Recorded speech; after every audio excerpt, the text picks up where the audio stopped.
Trend olan və aylardır kəşf etdiyindən çıxmayan həmin o şokolata tortu mən də hazırladım. Dəhşət ləzzətli görünür. İcazə versəz bunu elə belə yemək istəyirəm. Bismillah.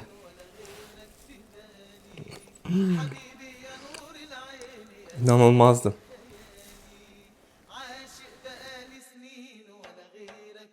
Bunu elə belə yemək lazımdır əlinizdə.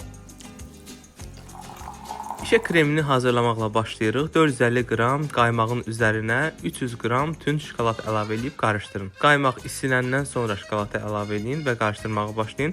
Birinci niyə kremi hazırlayırıq? Çünki kremimiz 4-5 saat soyuducuda dincəlməlidir. 7 ədəd yumurtanı 1 stəkan şəkər tozu ilə tamamilə ağarana qədər qarışdırın. Elə qarışmalıdır ki, qətiyyən şəkər tozu hiss olunmamalıdır. 60 ml qaynar su, 1 paket vanil, 45 qram kakao, 145 qram da un əlavə edin, başlayın yenidən qarışdırmağa. Diametri 18 sm-lik olan qəlibdə bişirməliyik. Öncədən istinmiş 180 dərəcədə bişməlidir. Həmin bişirdiyiniz bu keksi 5 bərabər hissəyə bölməlidir. Normal brownie keksinə bənzəyir. Kremi də soyuducudan çıxartdıqdan sonra 1 dəqiqə ərzində çırpıcı ilə çırpın, daha sonra isə başlayın tortu düzəltməyə. Keks dilimlərini mən südlə və yaxud da şərbətlə islatmadım, amma sizə tövsiyə edərdim ki, ya südlə ya da şərbətlə biraz islatın. Kənarlarını da damla şokoladla servis edin və dadından doymayacağınız bir tünd şokoladlı tortunuz hazırdır. Nəzərdə çatdırım ki, tünd şokolatı südlü şokoladdan əvəz etsəniz bu görüntünü əldə etməyəcəksiniz. Mən südlü şokoladla etdim və istədiyim görüntünü almadım.